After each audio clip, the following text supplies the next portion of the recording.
तो दोस्तों जब उनको एप्पल से बाहर निकाल दिया गया तो वो बहुत ही ज़्यादा डिप्रेस हो गए। मतलब आप खुद ही सोचें, एक बंदा जिसने कंपनी की खुद बुनियाद रखी हो और उसको उसकी कंपनी से खुद निकाल दिया जाए, तो वो एक्सपीरियंस उनके लिए बहुत ही ज़्यादा डिप्रेसिंग था।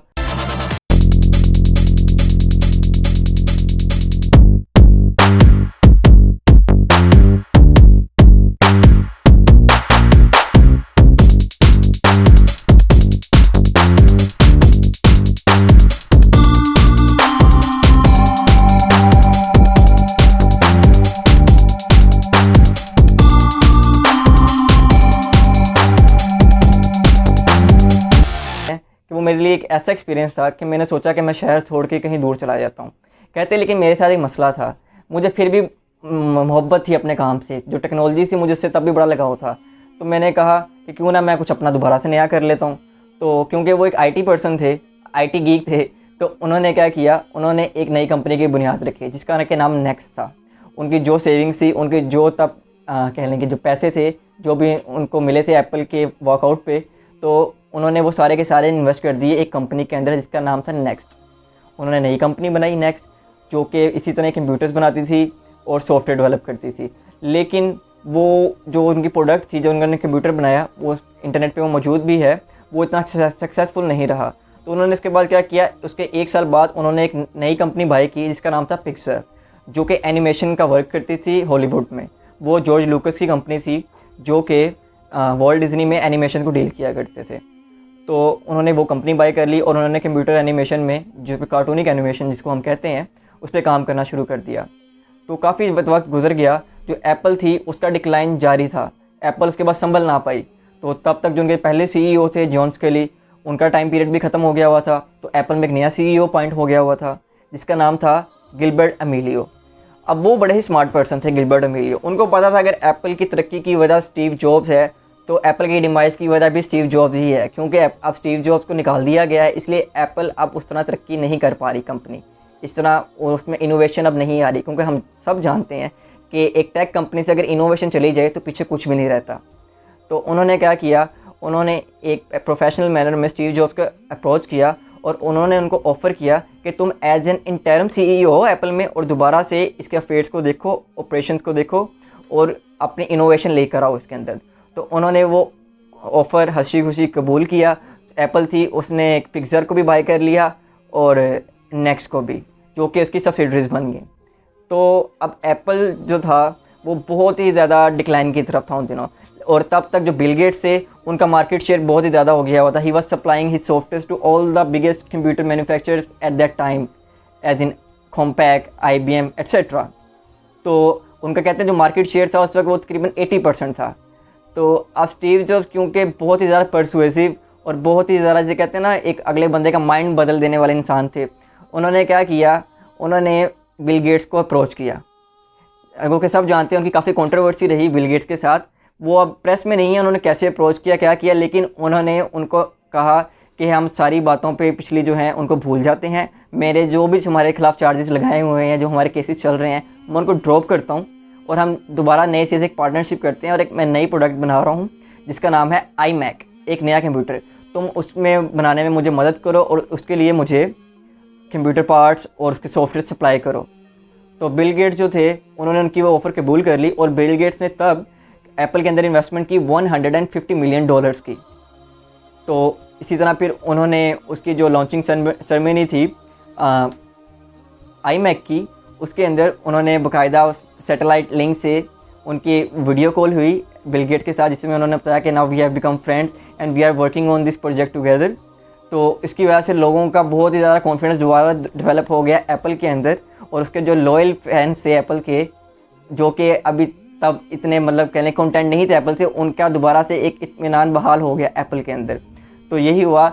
अब बिल गेट्स ने किया क्या, ही वॉज ए रेवोल्यूशनरी गाय। उन्होंने हमेशा आउट ऑफ द बॉक्स जाकर सोचा और काम किया। अब उस ज़माने में जो कि पीसीस थे, जिस तरह के हम सब जानते हैं लेट 90s में, वो बहुत ही ज़्यादा बड़े और वो डार्क कलर, ग्रे कलर में बोरिश से, मतलब अजीब सा लगता था उनको देख के, तो वो मतलब बोरिंग लगते थे देखने में। तो स्टीव जॉब्स के माइंड में आया क्यों ना अब मैं इसको चेंज करूं। उन्होंने क्या किया, उन्होंने जो iMac बनाया उन्होंने इसके अंदर से टावर ख़त्म कर दिया, जो कि पीसी टावर होता है, इसको हम सीपीयू कहते हैं, उन्होंने वो ख़त्म कर दिया। उन्होंने सब कुछ एक कंप्यूटर को एक मॉनिटर के अंदर बना दिया, उसके अंदर ही सारी डिवाइसेस लगती थी, कीबोर्ड एंड माउस, और वो डिफरेंट कलर्स में आया। It was like a giant fuse ball, और वो बहुत ही प्यारा लगता था, डिफरेंट कलर्स में वो आया iMac। और उसकी वजह से एप्पल फिर से कंपनी जो है वो अपनी तरक्की की तरफ गामजन होगी, दोबारा चल पड़ी, और उन्होंने उसकी प्राइस भी काफ़ी चीप रखी उस ज़माने में, जस्ट $1300 हो रहा फुल फ्लैश पीसी। तो एप्पल जो थी वो दोबारा अपने पैरों पे खड़ी होने लग गई।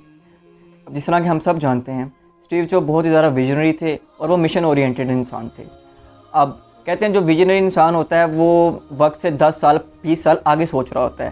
तो जब iMac इतना सक्सेसफुल हो गया तो उस दौर में जो म्यूज़िक इंडस्ट्री थी वो भी बहुत ज़्यादा पनप रही थी और बहुत ही ज़्यादा कह लें कि इन थी मार्केट में। People were listening to music all the time and there were many singer doing concerts, और लोगों में बहुत ही ज़्यादा ट्रेंड था म्यूज़िक का, जो कि आज तक अब चलता आ रहा है म्यूज़िक का।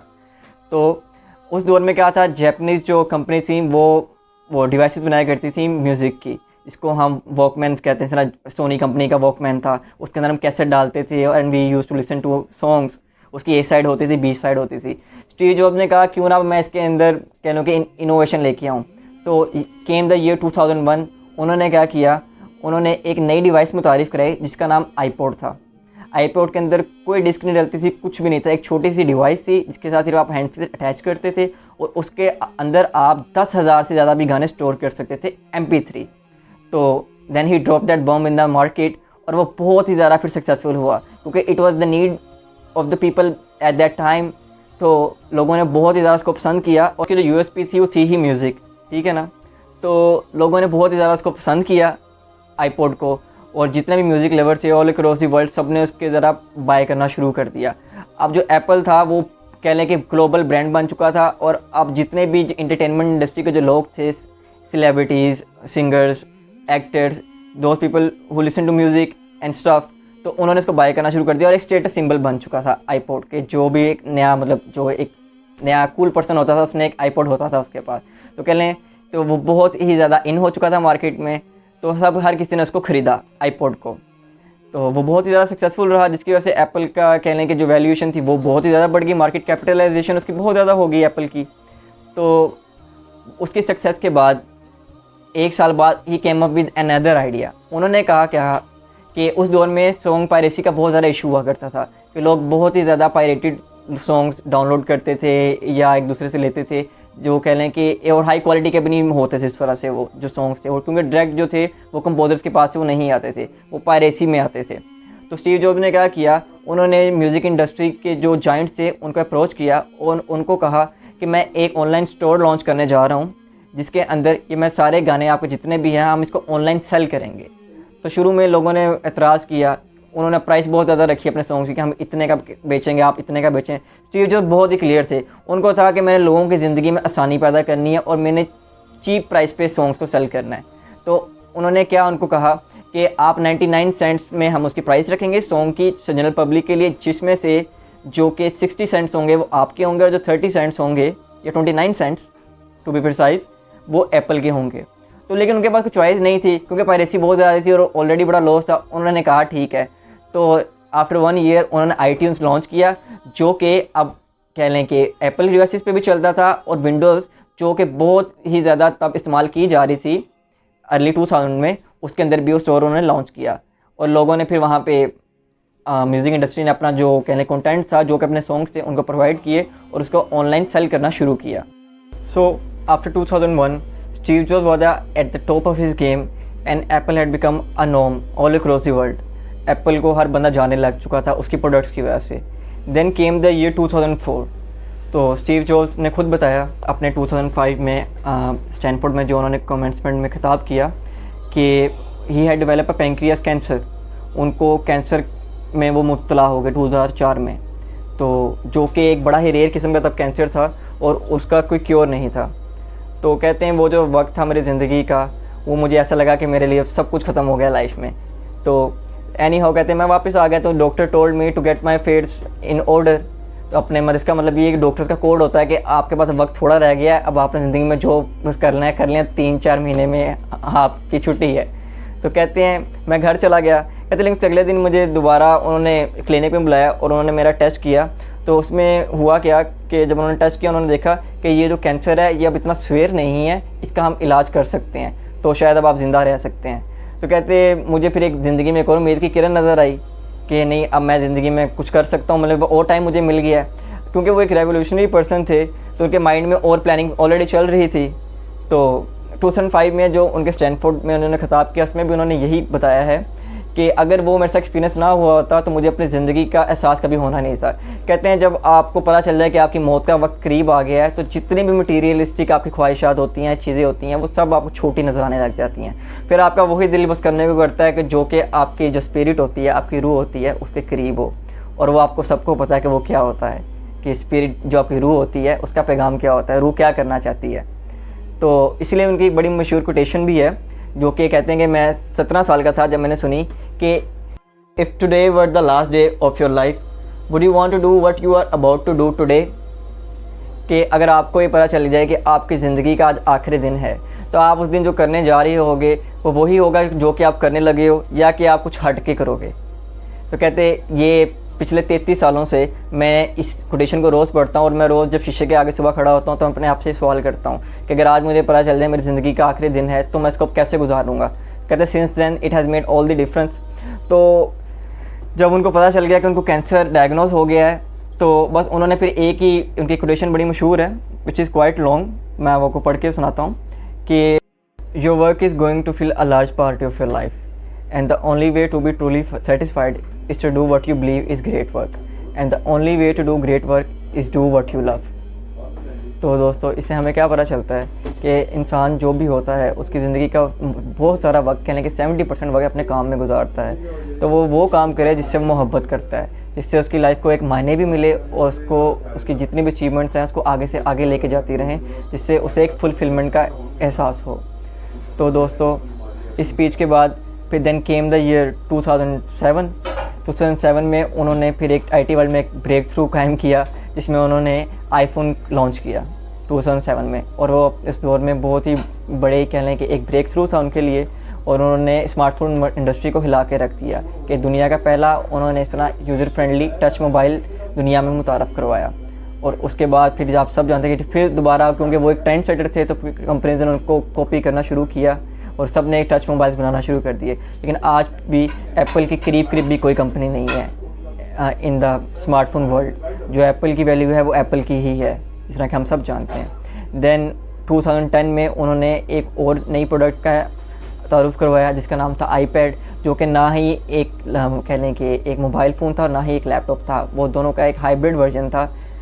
तो it was a laptop without keyboard, physical keyboard नहीं था उसका, लेकिन उसके अंदर इस तरह कीबोर्ड था और कह लें कि एक वो लैपटॉप की एडवांस शक्ल थी और वो भी बहुत ज़्यादा सक्सेसफुल हुआ। हालांकि लोगों ने उससे पहले उनको कहा कि ये सक्सेसफुल नहीं होगा, ये फ्लॉप हो जाएगा, लेकिन उन्होंने अपनी वही गट फीलिंग का उन्होंने कह लें कि उस पर सहारा लिया और उसी को मानते हुए उन्होंने अपनी गट फीलिंग को ही मानते हुए उन्होंने वो लॉन्च किया और वो बहुत ही ज़्यादा सक्सेसफुल हुआ। तो लेकिन 2010 के बाद उनकी तबीयत बहुत ही ज़्यादा ख़राब रहने लग पड़ी, वो बहुत ही ज़्यादा वीक हो गए। तो पता चला मार्केट में और कह लें कि न्यूज़पेपर में कि उनका जो कैंसर है वो वापस आ चुका है। हालांकि तब उन्होंने कहा कि ये मेरा सिर्फ हार्मोनल डिसबैलेंस है, लेकिन बाद में जब पता चला वो यही था कि वो कैंसर उनका वापस आ चुका था। तो फिर 2011 में उन्होंने अपनी एक फ़ाइनल कह लें प्रेजेंटेशन दी और उसके बाद उन्होंने कहा कि मैं अब आखिरी अपनी सिक लीव ले रहा हूँ और इसके बाद मैं एप्पल को छोड़ दूँगा। तो फिर वो सिक लीव से जब वापस आए उसके तकरीबन 2-3 माह बाद ही उन्होंने अपने जो एप्पल कंपनी थी उसको फेयरवेल कहा और 5 अक्टूबर 2011 में उनकी डेथ हो गई। तो दोस्तों ये थी उनकी लाइफ जर्नी कि किस तरह एक इंसान जो कि कॉलेज ड्रॉप आउट था उसने एक दुनिया की सबसे बड़ी कंपनी बना दी, जो कि कंज्यूमर मार्केट में इसकी वैल्यूएशन आज सबसे ज़्यादा है, जो कि कह लें कि टेक वर्ल्ड की सबसे बड़ी कंपनी जिसकी आज मार्केट वैल्यूएशन अगर की जाए वो 1.3 ट्रिलियन डॉलर्स है, जो कि वर्ल्ड के कितने ही कंट्रीज़ के जीडीपी से भी बहुत ज़्यादा है। तो दोस्तों स्टीव जॉब्स की लाइफ से हमें क्या मैसेज मिलता है? उनकी जितनी भी कह लें कि लर्निंग्स हैं और उनके जो भी लाइफ एक्सपीरियंसेस हैं, उन्होंने हमेशा इसी चीज़ को ज़ोर दिया है, to follow your heart, to follow your intuition and do what you love. उनकी अपनी ही कोटेशन है कि लाइफ जो है वो कभी भी एक स्ट्रेट लाइन की तरह नहीं रहती, ठीक है ना। It's gonna hit your face with a brick, you just don't lose hope and keep doing what you love and eventually you will be successful. तो ये जिस तरह हम अल्लामा इकबाल का भी शेर है, तुंदिए बाद मुखालिफ से ना घबरा ए उकाब, ये तो चलती है तुझे ऊंचा उड़ाने के लिए। तो अगर हम इसको स्टीव जॉब्स की लाइफ में भी देखें, उनको इतने बड़े बड़े चैलेंजेस और इतने बड़े बड़े सेटबैक्स का उन्होंने सामना किया है, लेकिन उन्होंने कभी भी हौसला नहीं हारा and every time he hit them back with bigger force. उन्होंने उतनी ही ज़्यादा ताकत से, लगन से उसका मुकाबला किया अपने चैलेंजेस का। और यही रीज़न है कि आज टेक वर्ल्ड में कि उनके करीब भी नहीं है स्टीव जॉब्स के, और आज सभी उनको अपना गुरु मानते हैं। तो हमारा मैसेज भी आपको यही है कि अगर आप लाइफ में तो कुछ करना चाहते हैं, कुछ बड़ा करना चाहते हैं अपनी ज़िंदगी में, तो उस चीज़ को ढूंढें, उस काम को ढूंढें जो उसको आपको करने में मज़ा आता हो, उसी को ही अपना मिशन बनाएं और मिशन के थ्रू ही उसको आप एक ऐसा कैरियर अडॉप्ट कर लें जिसमें आपको लगे कि आपकी जो सर्विस है वो लोगों तक जा सकती है और आप उनकी ज़िंदगियों में आसानियाँ ला सकते हैं, जैसे कि स्टीव जॉब्स ने किया। ये आप पार्ट टाइम भी कर सकते हैं, ये लाजमी नहीं है कि इसके लिए आपको भी स्कूली ड्रॉप आउट होना पड़ेगा या ऐसा कुछ, लेकिन आप एटलीस्ट इतना कर सकते हैं कि आपके जो स्किल्स हैं, जो आपके जो कह लेंगे एक टैलेंट है, वो होन हो और आपका भी कह लेंगे नाम खुल के सामने आए।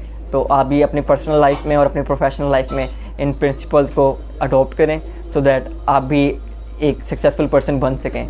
तो इस वीडियो के बारे में आप हमें अपनी कीमती राय से आगाह कर सकते हैं कमेंट सेक्शन में, और हमें बता सकते हैं कि आपको ये हमारी वीडियो मैसेज कैसा लगा या आपको केस स्टडी कैसी लगी। और लिहाजा अगर आप चाहते हैं कोई इस तरह की वीडियो और मज़ीद सामने आए तो आप कमेंट सेक्शन में लिख सकते हैं। जज़ाकल्लाह खैर। Like, share, press the bell icon and follow us on Instagram. Follow us on Facebook, our website, and subscribe us. Any questions, comments in below. Contact these numbers. Thank you.